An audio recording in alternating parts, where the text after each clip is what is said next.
Go. All Got it. right. So, welcome everybody to the very first in a series we're going to call Two Dudes Healing. And we're here with my good buddy, Dr. Bob Dennis. What's up, Bob? Hey, I'm just sitting here all pathetic in my bed. Just got my titanium hip put in yesterday.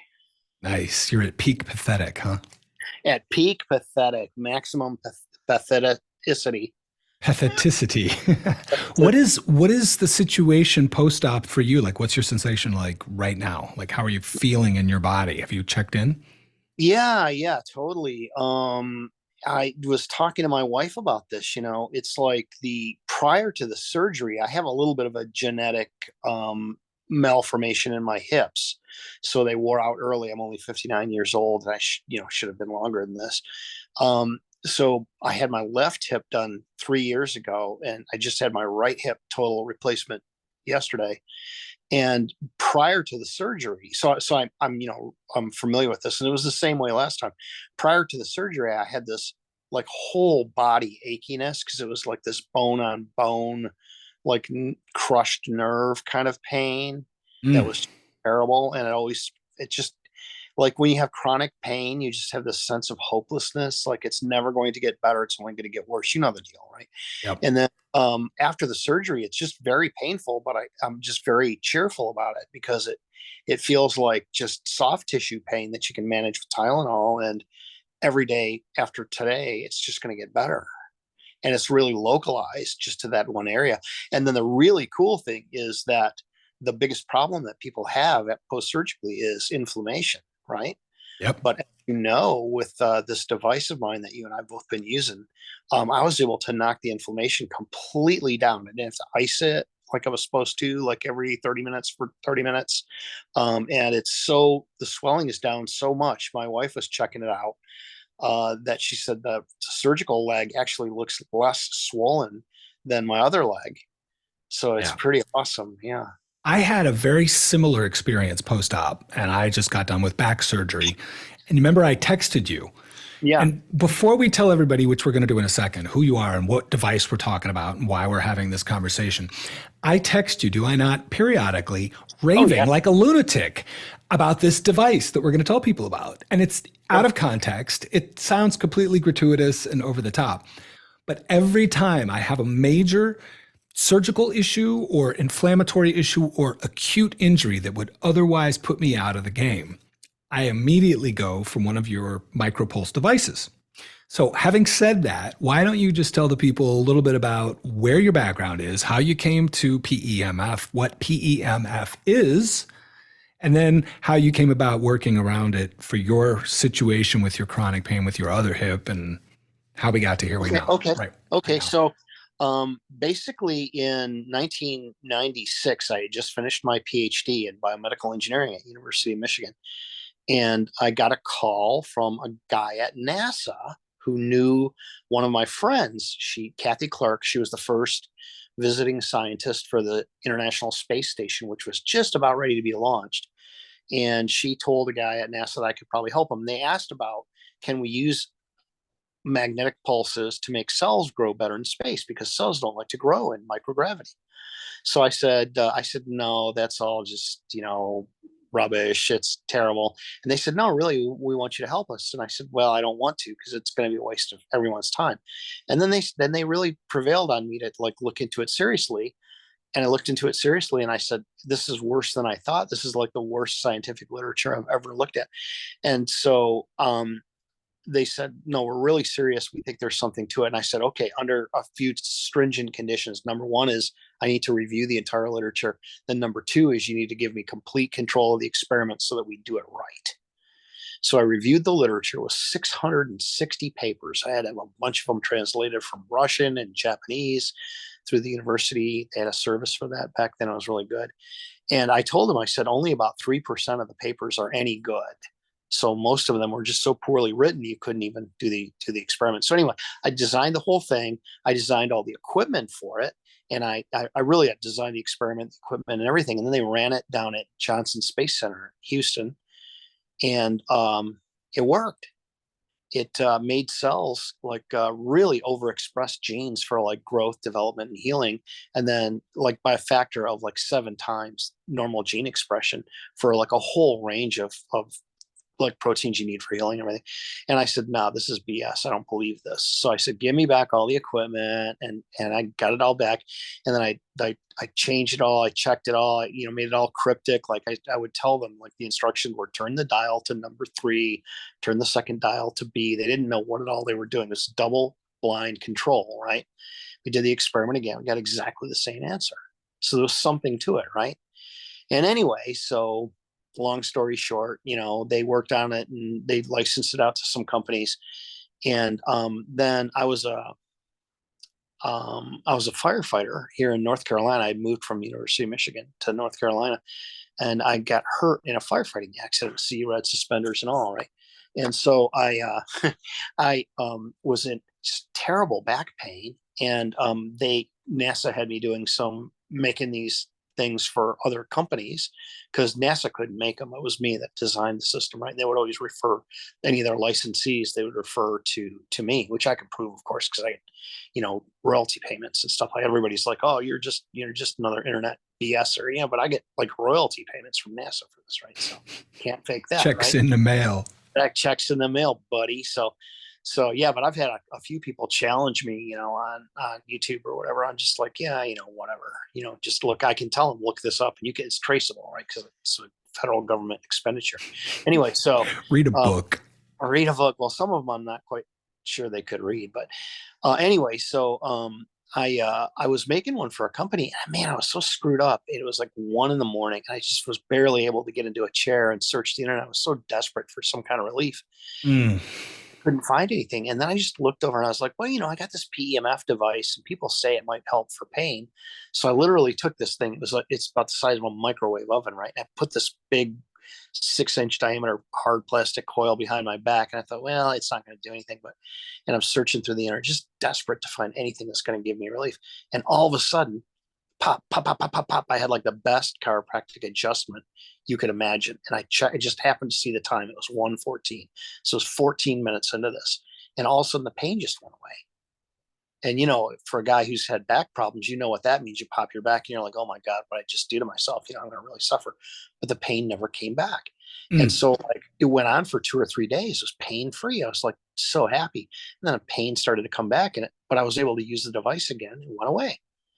And then I thought to myself, okay, so now I have found my purpose in life is to take that $77,000 machine that says microwave and make it so that anyone, anywhere can have one, because nobody should go through the kind of pain that I go through. And come to find out, as I'm doing research on this, chronic pain is the number one medical condition in the world. It's more people have chronic pain than if you take everyone with stroke and diabetes and cardiovascular disease and cancer and AIDS, and you add them all together and then you multiply by 2. That's the number of adults that have chronic pain in the world. It's about 2 billion people total. So anyway, yeah, it just works. And so I've made thousands of these things, and we've tested them a few times, and it's between 93 and 98% effective at giving people relief. And you're like a living proof of it. Now I wear it all the time, and it brings my pain down from like an 11, right? Because 11 on the dial to this one goes to 11. One goes to 11. It's just a little bit more than a 10. And so it, and if I was like jacked up on oxycodone, I'd get it down to a 6 or 7 at best. But this, I just wear it and I turn, it's only about a quarter of a watt. So it's much lower energy than a cell phone. I'm getting a lot more radiation from my iPhone right now. But anyway, and I wear it all the time. And most people, it turns out when they wear it, about 80% of people, that just their pain goes away permanently. But I'm one of the lucky unfew 20% that needs to wear it all the time. But if you've had chronic pain, if you got to wear something that's the size of a deck of cards and carry it around with a wall, it's not a problem if it makes your pain go away. You'll do just about anything to get out of that kind of discomfort. Yeah. I have people calling me like I'd say probably one every 10 or 12 days saying, "Oh my God, you saved my life. This is so great. This really helped." I'm one Occasionally, of them every 10 or well, 12 yeah, you do. days. You catch it all the time. Well, not every 10 or 12 days, but there are people. Yeah, it's crazy. Some stories are just crazy. But anyway, so yeah, tell me about your experience when you discovered it, when you used it. What do you think? How did you like drink the Kool-Aid on this? Well, that's funny because that's how I met you. I was trying to regrow a failed fusion without having to have another surgery. And I had heard all sorts about PEMF. So I called you up out of the blue and we talked for almost 2 hours. And you said, I Yeah, yeah. can't tell you that it's going to work, but I can tell you it does grow tissue. And you gave me your background and I gave it the best college try. Now, I did not manage to fix a failed fusion, which, by the way, was not going to happen. The implant was rattling around in there. It took them less than an hour to pop it out. And the guy who popped it out said, I could have told you an hour after the other guy put this in, it wasn't going to heal. There was Right. not enough bone graft. So they popped the other thing out. And then, so I managed to not be on opioids for 3 years doing hot yoga and CrossFit with Yeah, three yeah. millimeters of travel between C5, C6, so much Oh, blinding pain, pinching my spinal column in yeah. between and moving. But that device that I clung to, like a baby orangutan clings to the mama's leg, you see that? That was me with that device in the hospital immediately post-op. They're like, what is this? I had it right here. And I used that for an entire recovery from the first neck fusion that I had. It was a recovery. It was a fix for a failed fusion. So it was a second surgery on the site, and I got away with I think, 15 5 milligram oxycodone pills for the entire Oh my 2 weeks God. of recovery. Or I'm sorry, 8 weeks of recovery. That's great. So you're really weaning off the damn stuff. I was able to get off it almost immediately and then do the recovery. And I documented it, I covered it. And then about, I don't know, a year later, I was doing some stuff and the doctor had me shoot vasoactive intestinal peptide up my nose, which completely shot out my pancreas because of an infection in my sinus that they didn't test for. And there Right. I was back in the hospital about to launch my company. Remember, like, hey, Bob, I'm going to start my company. And then, hey, Bob, I'm back in intensive care, or they delivered last rites. I remember that. Yeah. I became newly familiar because what happens when you have severe chronic acute pancreatitis, like I did, which the vasoactive intestinal peptide gave me, you can't eat. They give you last rites. The pain's supposed to stop your heart. The pain alone for pancreatitis, they just basically gave me a ton of morphine. I laid in the hospital for 2 weeks, not dying.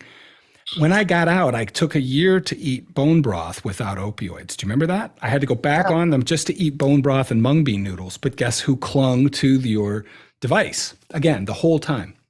So now Wow. I've used the device again and again and again. Last October, a year and 4 months ago, I shaved off a huge pice of this finger. I Just remember gone. that. Yeah. All of it. And so I used the PEMF. I put a little isotoner glove and one coil on the top, one coil on the bottom. I drove up and down the eastern seaboard, and you can see that it's still janky, but I have avoided surgery in 18 weeks, using your devices. And then I've accrued all these other tools that allow advanced cellular regeneration and repair. Yeah. See, that's a really important point is that I don't recommend that I don't recommend anything because I'm an engineer. I'm not a clinician, right? But if so I can't make any kind of medical recommendation, but if anybody's going to try out my technology, I always tell them to use it as an adjunct to whatever else they need to correct. Yep. And that's what you were doing the whole time, right? So yeah, that's cool. That's what I do too. I did a lot of nutritional and behavioral modifications and then use the device to kind of cut the swelling and pain and makes everything work better. And we've I've had also breathed in pain. Go ahead and yeah, finish your totally. conversation before we I get was to just breath. going Go to ahead. say I've had maybe 150 clinicians tell me the same basic story, which is when they use the PEMF device properly as an adjunct with anything else, nutrition, chiropractic, stem cell, light, even standard surgery like tendon surgery, it just makes it work like twice as well.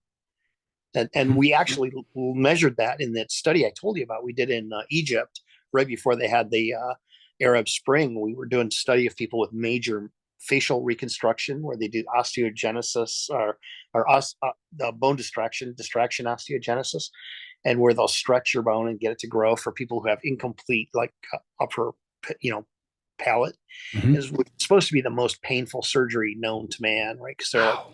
in your face and everything. And And all of the people who had that surgery, they healed more than twice as fast when they were assessed by a surgeon independently. They said they would reach their 6-week healing milestones in less than 3 weeks. And all of them discontinued pain med use, like within a week. They're like, just don't need it because it's not swollen or anything. So yeah, so that's the pretty uniform response to this, is like it makes other things work better. And what's really kind of cool about it is that the older you get and the more inflamed you get, the better it works. That's important, by the way.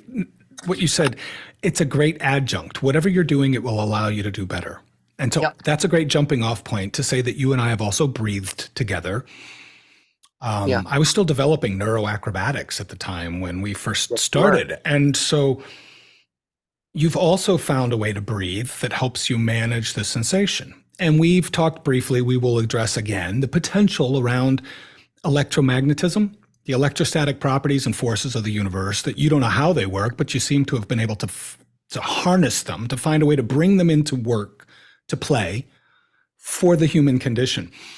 And then I'd like to sit and discuss with you some of the more esoteric properties of breath that you've experienced that we can't also explain, the same as PEMF. We don't know how it works. You love to say this. We don't know how it works, but we know that it works. So in the future, we'll have conversations around breath, electromagnetism, the nature of the cell, a human cell, what it is, what it isn't. And we'll be talking as an engineer and as a breath artist. But we're really just two dudes healing. Two dudes healing. Yep. Couple bros going through the same kind of pain. That's it. Yeah. So I want to honor your time and your healing. Thank you for being with me to have this conversation now. Let's check in a couple of days. Let's record again and have another conversation, talk about how you're doing with this device that you're using on yourself, talk about your sensation, and we'll just sort of follow this and track it through and see where the conversation goes. How's that feel? That sounds great. Yeah. Looking forward to it. Thank you so much for being with us and having this call. Thank you, everybody, for sitting with me and Bob, Two Dudes Healing, talking about pulsed electromagnetic fields. That's it, PEMF, and the ability to get your cells healing and regenerating and generally vibrating in a really, really, really beneficial way. I'm Sage Rader. That's Bob Dennis, Two Dudes Healing. We'll talk to you soon.